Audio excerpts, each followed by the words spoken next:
Halo Sobat Value Investor sekalian, kembali lagi. Ya, sebelumnya saya ingin minta maaf dulu karena memang beberapa bulan ini saya jarang upload konten.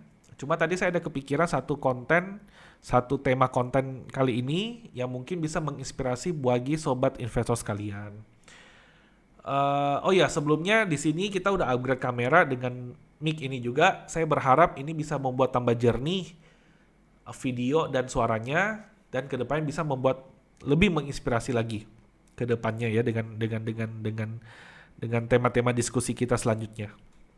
Oke, sekarang tema kali ini saya akan membawakan sebuah tema tepatnya mungkin sebuah pertanyaan ya, pertanyaan yang selalu atau kebanyakan saya ditanya waktu lagi memberikan seminar atau memberikan diskusi bareng gitu atau memberikan diskusi. Pertanyaannya itu, kenapa saya tidak pernah beli saham IPO? Kenapa saya tidak pernah beli saham IPO? Ya, simple jawaban saya. Kenapa saya tidak pernah beli saham IPO? Karena valuasi kalau setiap kali saya memvaluasi saham-saham yang baru IPO di IDX itu selalu mahal gitu. Itu selalu mahal. Simple as that.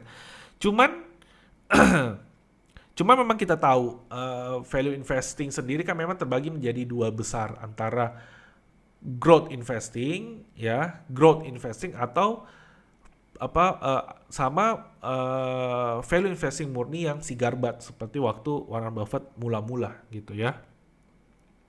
Saya sendiri pribadi selalu berusaha menggabungkan kedua kedua kriteria ini.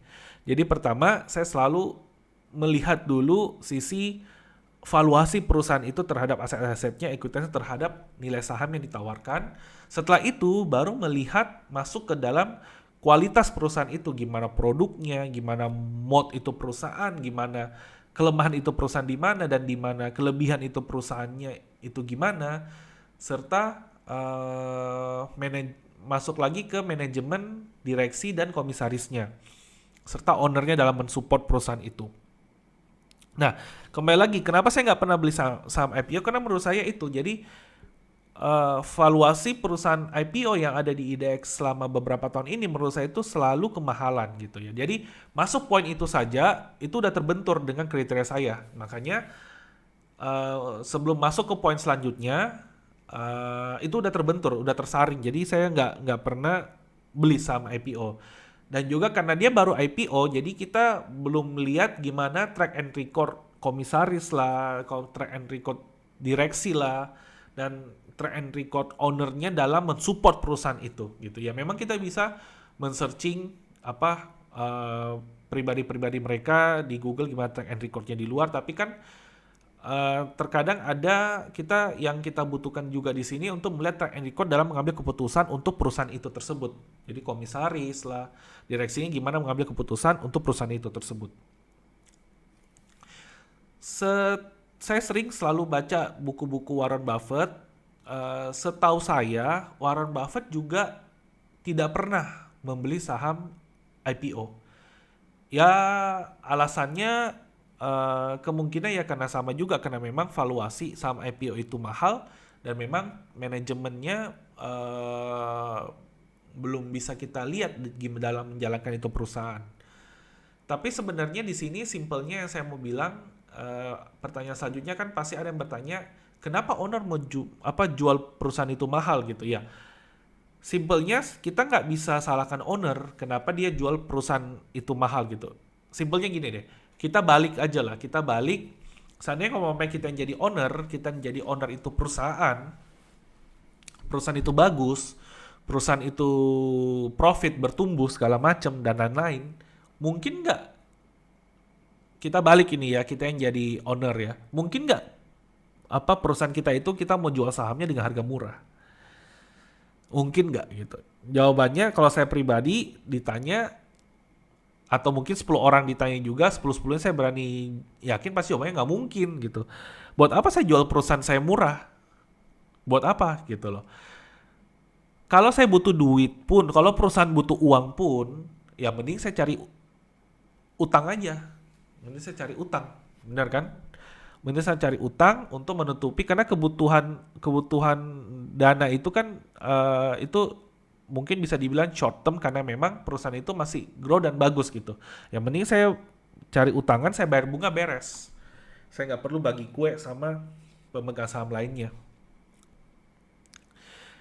Tapi kalau seandainya saham saya bisa jual mahal, IPO saya bisa jual mahal, ya kenapa enggak gitu kan? Karena kembali lagi, kalau mamanya saya bisa jual lebih mahal dari memang valuasi perusahaan itu, ya kenapa enggak saya jual mahal. Tapi dan itu memang itu sah-sah aja gitu ya, itu sah-sah aja.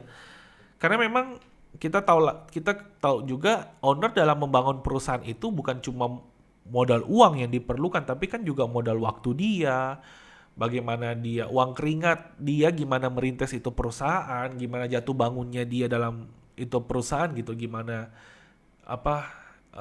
ya segala sumber daya yang dia curahkan untuk membangun itu perusahaan. Dan itu sah-sah aja kalau memang owner jual lebih mahal daripada valuasi perusahaan itu, dan itu sah.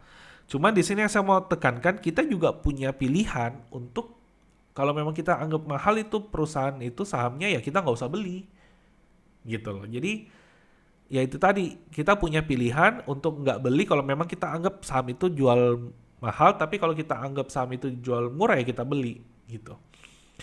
Jadi di sini saya mau tekankan kenapa saya tidak pernah beli saham IPO selama ini, karena menurut saya saham-saham IPO selama ini ada di yang baru IPO saat ini yang di IDX itu menurut saya valuasinya kemahalan. Itu menurut saya pribadi, itu menurut saya kemahalan. Jadi kenapa saya nggak pernah sentuh saham IPO. Tapi nggak menutup kemungkinan kalau ke depannya kalau memang valuasinya murah, ya kenapa enggak gitu. Kenapa enggak kita beli kalau memang valuasinya bisa murah. Tapi saya rasa agak mustahil lah, karena memang ada faktor uang kayak yang tadi saya bilang, uang keringat untuk owner.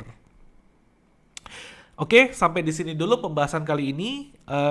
Jika sobat value investor sekalian ada pertanyaan atau mungkin ada ide konten apa yang mesti saya kupas, kalian bisa komen di bawah. Jika memang idenya bagus atau konten ide bagus, saya akan kupas di video kita selanjutnya. Oke, sobat value investor sekalian, sampai di sini dulu kali ini pembahasan kita. Sampai jumpa di video selanjutnya. Bye.